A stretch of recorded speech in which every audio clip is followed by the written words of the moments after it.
पियवा से गढ़ाई द झूलनी हंसी के कहे गुजरिया पियवा से गढ़ाई द झूलनी हे गढ़ाई द झूलनी हो गढ़ाई द झूलनी हंसी के कहे गुजरिया पियवा से गढ़ाई द झूलनी हंसी के कहे गुजरिया पियवा से गढ़ाई द झूलनी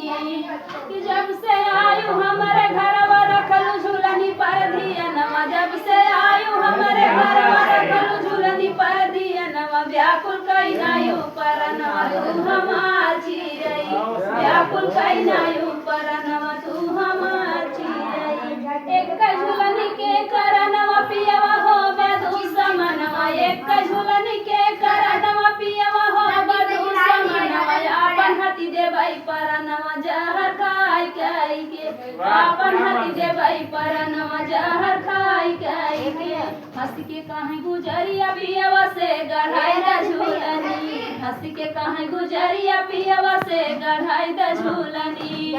रान पड़ोसी पाटीदार घर में कैलू दुश्मनाई रान पड़ोसी पाटीदार घर में कैलू दुश्मनाई एक दिन डारी उड़ाड़ा वारिया लगाई गई के एक दिन डारी उड़ाड़ा वारिया लगाई गई के हंसी के कहे गुजरिया पियवा से गढ़ाई द झूलनी हंसी के कहे गुजरिया पियवा से गढ़ाई द झूलनी एक दिन पियवा सोचल अपने मनवा अली है गौ बैठाई जाई सोनारा दुकनिया लाई झूलनी गढ़ाई गते रानी के थी भाई पहिरे पहिरे बाप के माई तू छिपाई गई के पहिरे पहिरे बाप के माई तू छिपाई गई के हंसी के कहे गुजरिया पियवा से गढ़ाई द झूलनी हंसी के कहे गुजरिया पियवा से गढ़ाई द झूलनी दाम हमारा लगे नाम नहीं है के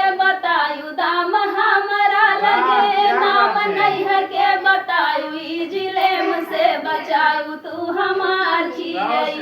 ई जिलेम से बचायू तू हमार चिरई हंसी के कहे गुजरिया पियवा से गढ़ाई द झूलनी हंसी के कहे गुजरिया पियवा से गढ़ाई द झूलनी।